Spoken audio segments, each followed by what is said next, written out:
Hello everybody, my name is BearCozy and we got some amazing news. As of March 23rd, we have a new game mode coming up.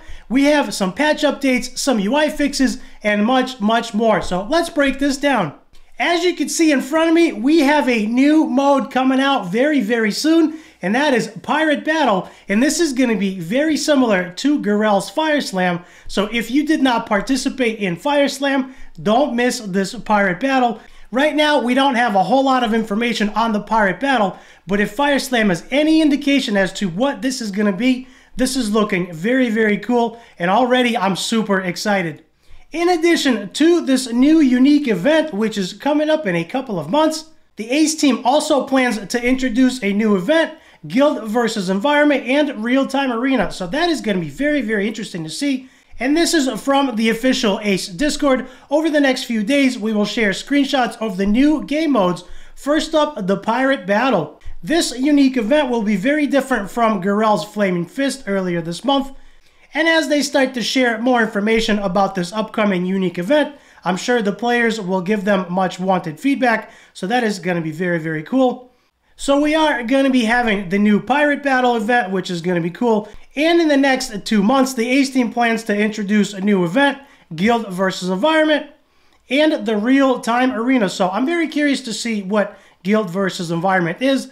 We already have the Banker, which is the Guild boss. So I'm curious to see what else they're going to do. I'm assuming and I'm hoping that this is going to be a guild-wide progression achievement, something that the guild can strive towards achieving together and progressing through together. There is also the Real-Time Arena, and that is going to be very interesting because right now the way it works is the defensive team sets up their defense, they save it, and they go away, and then the offensive team puts together a team to try and counter the defensive team. So the Real-Time Arena is going to be very interesting. I'm wondering if they have enough players for that at this point to make Real-Time Arena, and maybe that is going to be something totally separate from the regular arena experience. So this is very cool. We got the Guild versus Environment, we got the Real-Time Arena, and of course we're getting the new unique event, which is the Pirate Battle, and more information will be shared as we get closer to the release date. So that was the game update. Now as far as patch notes, we have a couple of really cool things happening. We got some new difficulty levels for the 5 Arcane Dominator stages, and of course that is your Queen of Tides, that is your Ashe, Tulpa, and so on. We did get some mythic levels added, and they're very difficult, and you will need a very well geared team and ascended team to clear those because those are very hard to do. There's also an adjusted mechanism in which is the wind, which is kind of cool. They adjusted the lightning storm from dealing damage based on the difference of speed to applying no positive effects for 2 turns.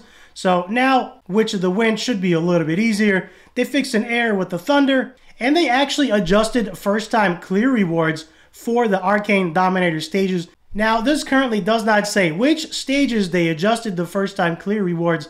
I've cleared most of them already to 12, but I did notice 13 and 14 have some really nice rewards. So if you are progressed to 12 and you feel like taking on 13, go ahead and try it. The difficulty scales really fast. There's a new optimization display for the bonus interface. They added a display and quick use functions for the 2x bonus, which is very nice. And I'm actually liking that quite a bit. The Ace team also optimized the results page of the multi-battle. They added a win-loss ratio into the chart, and they've made some quality of life improvements there as well. They added a notification when selecting gear that has already been enhanced as material. So that's kind of cool. That way you know that you're sacrificing gear that's already been rolled up and you don't accidentally sacrifice something that you meant to keep and you forgot to lock. And then the last one is they optimized the models of items dropped during battle. So that's really cool. We got some new fixes. We got some AI improvements, some interface enhancements, and we got some quality of life changes. And then, of course, we got the new Pirate Battle mode coming very soon, and Guild versus Environment and Real-Time Arena. So I'm looking forward to all of those very much, and I'm hoping to see what happens. So if we go back into the game, the very first quality of life improvement I noticed is on the experience potion, and now you have a 6-hour and a 24-hour use, and that is much easier to activate, and you no longer have to go to your backpack and activate it. You can do it right from here. So that is a very nice change right there. The very next quality of life improvement we have is actually on the multi-battle screen, and you can see not only did they make it a little bit easier, they moved the duration of the battle and the average battle to the right-hand side. They changed the UI a little bit, and we actually got this return to tavern and the back button, which is very, very nice. So you no longer have to click back, back, back, back all the way to the tavern. You can just click right return to tavern, and that'll take you back immediately. So that is a very nice quality of life change. I'm very happy and very glad to see that the team is working very hard, and they're constantly updating the game. They're constantly making visual changes and quality of life improvements. So we got some really good quality of life improvements. We got some UI enhancements, some visuals increased, and that is very, very cool. We got the new modes coming out. And if you've been playing the game for any amount of time and you've progressed all the way to stage 12 on any of these Arcane Dominator dungeons, you'll notice on the bottom we now have Hell mode.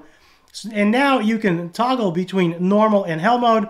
Scrolling up, 1 through 12 is actually the normal mode, with 12 being the hardest, or at least it used to be. Now we do have a Hell mode, which if you click on the button, that will actually expand the menu down, or you can just scroll.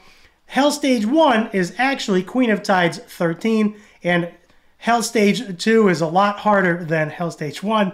If you've seen any of my other videos, you know that my gear is subpar. I don't have very much gear rolled to 15, and that's because I'm still fairly new, but I'm making very good progress. So I am going to need to level all of my gear to 15. I'm also going to need most of the ascensions for the Hell Stage, because right now, nobody is ascended except for Rodira, and that makes things very, very challenging. To run this, I will most likely need Hakron's A2.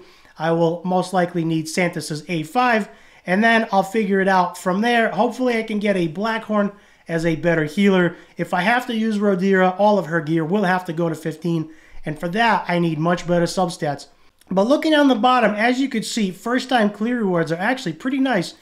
You get 2 legendary charms and you get 3 epic charms, which is very, very cool. And then you actually get 6-star boots, which are very nice. Now, unfortunately, they are revival, but unfortunately, it does not tell you the main stats or the substats. They are legendary, however. They are legendary 6-star revival boots, and that's going to be really cool. Hopefully, the main stat is health and the substats are good, and that I won't know until I cleared it. If you have cleared it, let me know in the comments below. I'd love to see who you're using for your comp. And speaking of comps, let's take a look at the journal here and see if we have recommended comp combinations. And right now we have no data, and data will be available next week. And that is primarily because this is new and it's the first day it's released. I would love to hear where you are on Queen of Tides, where you are on Tulpa, and how you're doing in the Arcane Dominator. Now, Tulpa, I did clear Tulpa 12, and of course, Hell mode in Tulpa 13, or I should say the Hell Stage 1, which is going to be Tulpa 13, is going to be very, very difficult because in Tulpa, you need a ton of damage. So if you've cleared any of the Hell Stages, let me know in the comments below. I would love to hear where you are and what team you're using. And I would love to hear how you're doing. And of course, every time we have a new patch and we have a system update, we do get diamonds. So there's an update notice. We get 100 diamonds there, which is very, very cool. And that is very nice of the team to do that for us. And then there's an update notice, which is awesome. You get another 100 diamonds. So that is amazing. Anytime we have any updates or any game improvements, I'm really, really happy to get these free rewards. So if you haven't got yours yet, go to your mailbox and check those out. Hopefully the diamonds will help you progress. I know they will help me. So that's going to be it for now. Leave me a comment down below. Let me know your thoughts on the new changes. I'm really looking forward to the new game modes and the new pirate event. That's going to be cool. I really enjoyed Fire Slam, and I'm looking forward to checking this one out. So that's going to be it for me. Thanks for hanging out, everybody. I'll see you in the next video.